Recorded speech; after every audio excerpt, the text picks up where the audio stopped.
Welcome to SciTech Culture with Steve Kern and Ben Warner, where we examine science, technology, and culture in the 21st century. Visit our website at scitechculture.com. Hello and welcome to SciTech Culture, the podcast where we discuss all things science, technology, and culture. My name is Ben Warner, and I'm joined once again by my good friend and colleague, Steve Kern. How are we today, Steve? It's good to be back and good to see you again after a month. How have you been doing? It's very good to be back, Ben. Hello to everyone out there in STC land. It's great to be back here to talk about more interesting topics. Absolutely. And I believe it'd be fair to say we're talking about ownership versus access in this century. That's what we're going to be getting into. We'll first just touch on a local story here in Australia that before we get into that, where Amazon retail is basically coming to Australia. Obviously a big story. I wonder how this will all play out, and it's just another example of like a big giant coming in and potentially making some disruption, I would have thought, because I just hope they don't, we don't start seeing drones flying everywhere with deliveries. Well, I've got to say I'm not that keen on drones, but I think there's no question there will be disruption. I think it's no different really to say Airbnb versus traditional accommodation, or Uber versus traditional taxis. Amazon comes in with a very different business model, and really that business model isn't so much about the products as much as it is about that delivery service, that online experience.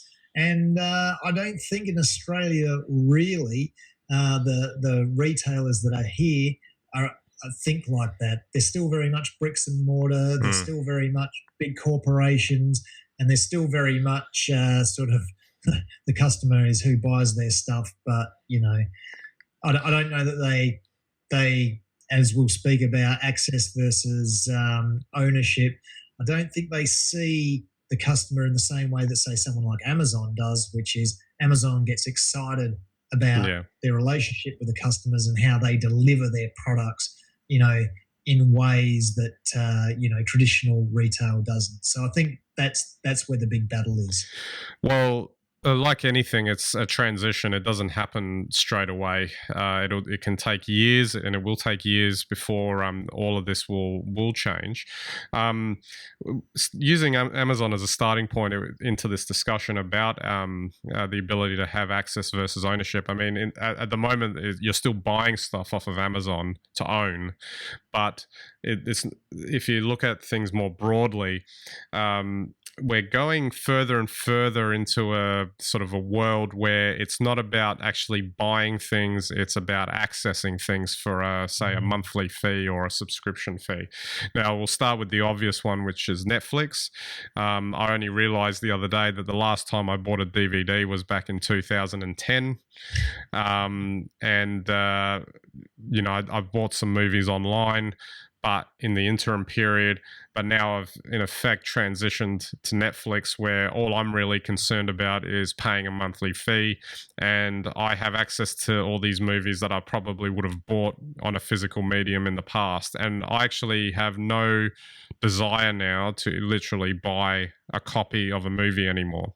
Now, you can also talk about that in terms of music, in terms of books. So that's entertainment. Software is the same. For instance, I would never have paid $800 for a copy of Microsoft Office back in the day. I managed to get by with student discounts and work discounts and the like. But now I subscribe to Office 365. I pay a yearly fee or an annual fee, the more technical term. And basically, I just get updated with the latest version of Office, and I'm always on the most latest version of Office.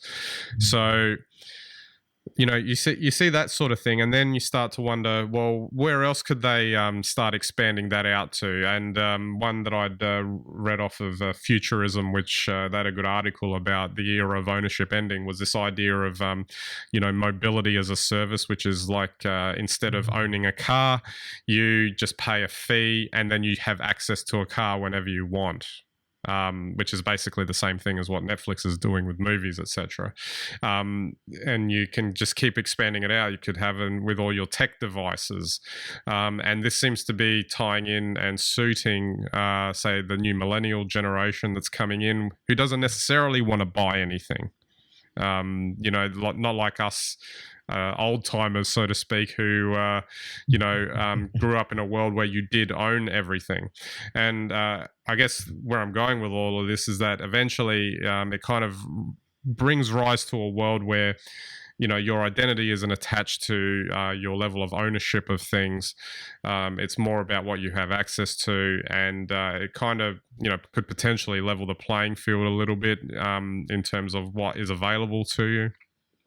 It leads more to a mentality of you just access things when you need it, which is actually a more sustainable way of doing things. So instead of 10 million cars getting produced so that 10 million people can buy them, maybe only 2 million cars are produced so 10 million people can use them.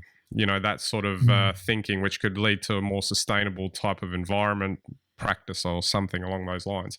So I find that fascinating that the 20th century, if that was about ownership, and the 21st century is going to be about access to things, it's a fascinating concept, and it's a titanic shift away from doing one thing and into another, I guess. Yeah, you're absolutely right.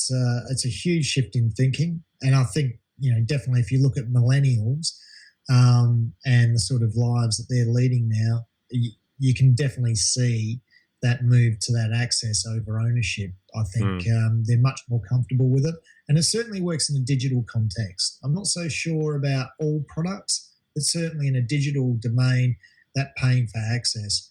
What I find interesting is that with so many services, you'd hope that would bring the price down. We've seen basically every online disruption sort of improve a service that's been traditionally sort of administered as it moves into that online space. Well, at least it appears generally to be improved, and the cost comes right down. I mean, that's caused all sorts of problems for a number of industries and people working in those industries. But the thing is, we're also seeing now through this this access model, we're seeing incredible concentration of ownership through it. So, Amazon single-handedly dominates retail in that its space. You wonder, at what point does access become denied for whatever reason? I mean, times are good at the moment, but prices are high.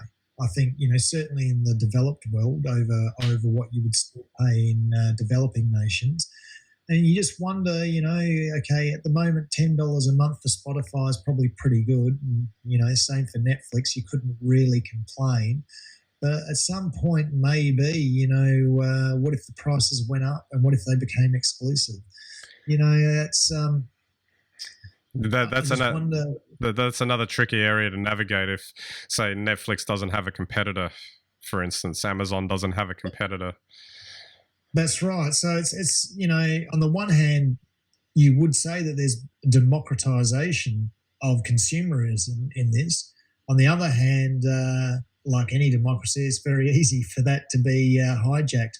But, they're the sorts of things that I think as a society looking ahead, we're going to have to deal with them. It's no different to what happens now with the grip and stranglehold that telcos have on phone plans, or probably the energy industry has on the power that we consume at home. Absolutely.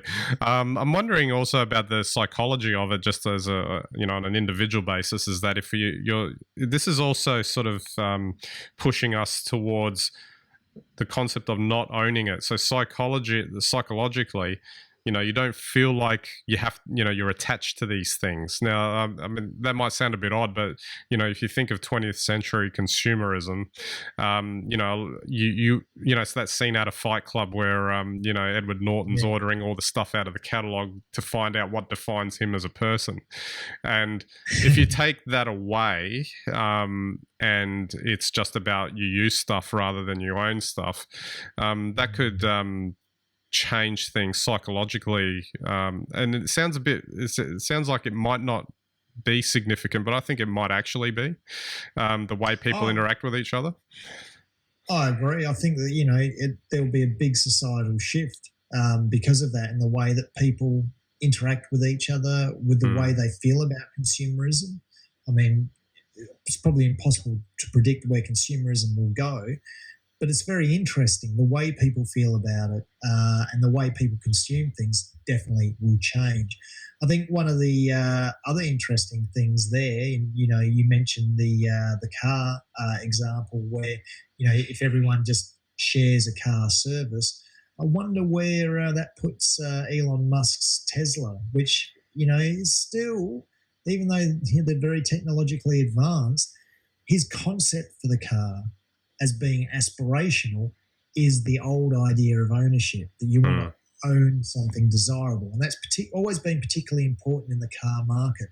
Will people really be happy sitting around in a Johnny cab, getting whizzed around by a rubber man behind the wheel, taking you to where you want to go?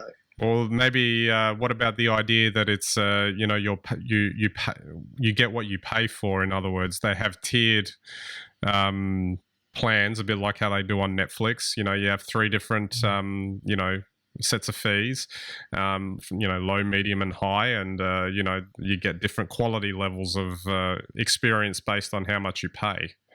That wouldn't be any different than if you go to a car hire place and you pay less for the the 2-door gets that you're with a stick shift or the Mercedes on the other end. Well, that's right. I mean, but that would have to change the notion of the way we view cars. I don't know, for instance, how people feel about phones.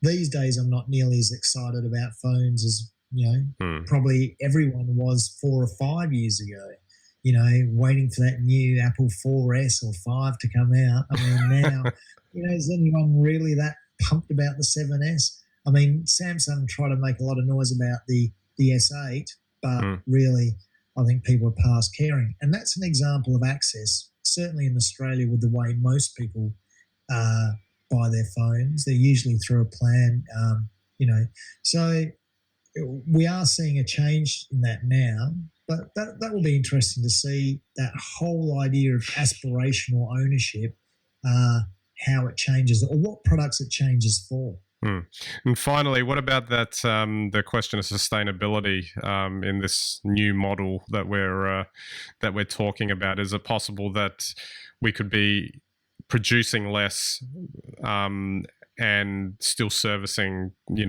the people that need whatever the service is or the goods? Oh, look, I think that's definitely possible, but I don't know that the motivation will necessarily be saving the environment. Interesting, though. I think that's always a benefit. I think that's something people always consider, but I'm not 100% sure that anyone would swap to a service purely because that it's helping the environment. Well, I'm sure a little thing called capitalism is going to come into play at some point to make sure that the right people, or the people that think they're the right people, are making the most amount of money out of whatever it is that gets set up. Well, that's it. As soon as it's economically advantageous to save the environment, it'll be in vogue. Don't worry about that. Absolutely. All right, Steve, we might wrap it up there. So thanks again for that chat. And I guess we'll see if ownership really is ending as we move forward. We'll see before too long. Next couple of years, I think. Absolutely. All right. So don't forget our website, SciTechCulture.com. You can get all of our links and contact there. You can interact with us on Twitter, Facebook, Google+. Love to hear from you. We've got our photography on Instagram. And if you think anyone's interested in these ongoing discussions that Steve and I have on a regular basis, feel free to send them to SciTechCulture.com and get them to subscribe. And we'd really appreciate that. All right. So that's it for this episode. We'll catch you next time.